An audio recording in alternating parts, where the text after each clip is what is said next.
आप सबको praise the Lord. मैं सबसे पहले परमेश्वर पिता का धन्यवाद देती हूँ इस सुंदर समय के लिए, इस अवसर के लिए जो परमेश्वर ने मुझे दिया, और सभी पास्टर्स का और महिला सभा की सभी अधिकारियों को धन्यवाद देती हूँ जिन्होंने मुझे ऐसा अवसर दिया, जिन्होंने मुझे उनकी महिमा करूं, उनके वचन में से कुछ बांट सकूं। तो मैं परमेश्वर पिता को इस सुंदर अवसर के लिए धन्यवाद देती हूँ। आइए हम वचन में जाएं, इससे पहले एक छोटी सी प्रार्थना करेंगे। हे सर्वशक्तिमान दयालु परमेश्वर पिता, नम्रता और दीनता के साथ आपके पास आते प्रभु, धन्यवाद पिता आज के दिन के लिए, आपकी उपस्थिति के लिए, जूतों के बीच में रखा, भला चंगा रखा, अपनी उपस्थिति में रखा, अपनी सुरक्षा में रखा, आपकी दया के लिए और आपकी करुणा और भलाई के लिए हम धन्यवाद देते हैं पिता। आपने हम सबको यहाँ सुरक्षित लाया, इसलिए धन्यवाद प्रभु। जो अभी आ रहे हैं पिता, मार्ग में है प्रभु, उनके साथ रहिए, उन्हें भी सुरक्षित लाके पहुंचाया प्रभु। और हम सब पिता जो यहाँ पे उपस्थित है, हर एक पर अपनी आशीष का हाथ रख प्रभु।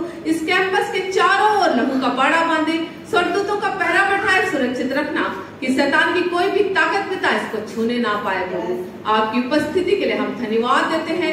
पवित्र आत्मा परमेश्वर पिता, आपकी उपस्थिति को हमने महसूस किया प्रभु।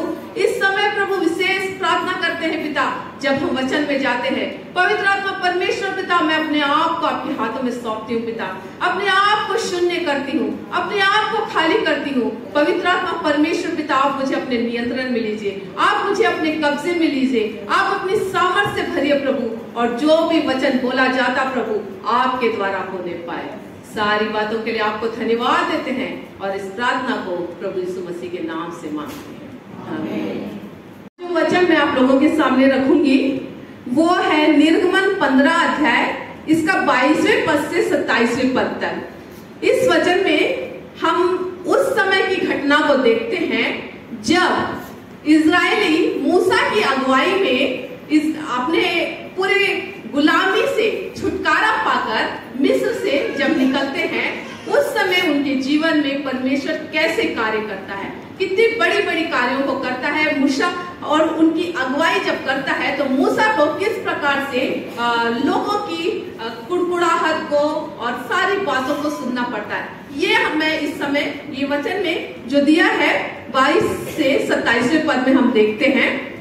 इसमें हम देखते हैं कि जब इजरायली मिस्र से निकलते हैं, जब बहुत परेशानी होती है, पानी नहीं मिलता, और ये लोग पानी के लिए देखने लगते हैं कि हम लोग क्या करें, कैसे करें, पानी नहीं है, और वो मूसा के खिलाफ बड़बड़ाने लगते हैं और मूसा को बहुत सी बातें और ये सब बोलने लगते हैं कि कैसे करेंगे, पानी नहीं मिल रहा, क्या हो रहा है, कैसे होगा। और वो उस समय वो लोग उस स्थान को जो पानी खारा था उसे मारा नाम दिया गया, क्योंकि मारा का अर्थ होता है कड़वा या खारा। तो जब इस्राएली बड़बड़ाने लगे तब मूसा ने परमेश्वर की दुहाई दी। जब परमेश्वर की उसने दुहाई दी तब परमेश्वर ने वहां पे मूसा को एक पौधा दिया। आज का जो मेरा मेन जो वचन है यही है कि परमेश्वर ने वहां पे मूसा को एक पौधा दिया, और उस पौधा को जब मूसा ने उस सोते में डाला तो उस खारे पानी को वो पौधा मीठा कर दिया। परमेश्वर ने इजरायलियों के लिए उपाय करके रखा था, पहले से ही प्रबंध करके रखा था। परमेश्वर जब कोई कार्य को करता है तो पहले से ही वहां पे उपाय को करता है।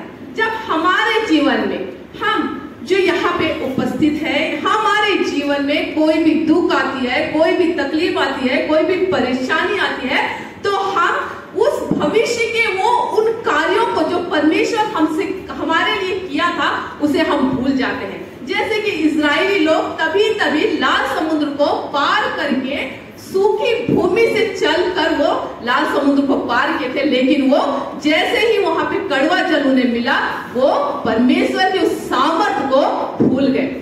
उसी प्रकार हम भी हमारे जीवन में जो हमारे भविष्य में परमेश्वर ने जो हमारे लिए इतने कार्य किए, इतने बड़े बड़े आश्चर्य कर्म किए, हर परिस्थिति में, हर कठिनाई में, हर दुख में परमेश्वर ने जो हमारे लिए उपाय किया, जो पेड़ को हमारे लिए रखा हुआ है, उस चीज को ध्यान नहीं दे पाते, उस चीज को हम सोच नहीं पाते। हम सिर्फ अपने वर्तमान में जो परिस्थिति है, जो दुख है, जो तकलीफ है, जो सामने हमारे जो दुख भरा, जो इतना ज्यादा तकलीफ में होते हैं, हम सिर्फ वही हम लोग को दिखाई देता। उस समय हम इस बात को भूल जाते हैं कि परमेश्वर जो हमारा सामर्थ्य परमेश्वर है, वो हमारे लिए उपाय करने वाला परमेश्वर है। वो हमारे लिए उपाय करता, उसने पहले से ही वहां पे प्रबंध किया था। उस पौधे को मूसा को उसने दिया, और मूसा जब उसे डाला तो उस खारे पानी को मीठा कर दिया। परमेश्वर भी हमारे जीवन में जो खारापन है, जो कड़वाहट है, उसे परमेश्वर मीठा कर देता। हमारे लिए वो पौधे को वहां पे पहले से ही रखता। लेकिन जब उसने रखा तो वो पौधा जो था वो एक माध्यम था, सिर्फ एक माध्यम था, लेकिन कार्य परमेश्वर करता है, सिर्फ परमेश्वर करता है।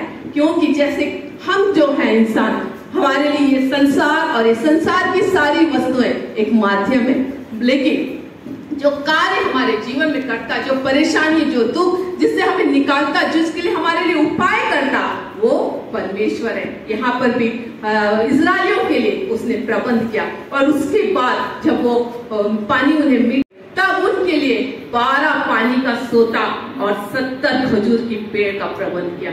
परमेश्वर ने जब उनके लिए प्रबंध किया, उन्होंने उस जगह को देखा, उस स्थान को देखा, और अच्छे स्थान में उन लोगों ने डेरा किया।